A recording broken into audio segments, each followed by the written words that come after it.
伫台北的小巨蛋出兵乐园，开业到今是已经19年的时间啦。真侪家长伫休热的时阵，拢会带囡仔去遐佚佗。不过最近有民众怨叹讲，内底防租的护具品质是真歹。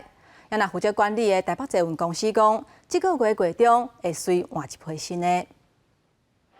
正热热天，无少人会去滨江厝边烧头捂热，阁会当享受厝边的刺激甲快乐。不过最近有民众反映，台北小巨蛋冰箱乐园馆内租借的装备品质有好有歹，部分厝边的破气、手套甲护具嘛无齐全。前端这边就有破损，细部就是它比较侧边这边比较硬，然后板子比较硬，走路走起来没有那么舒服。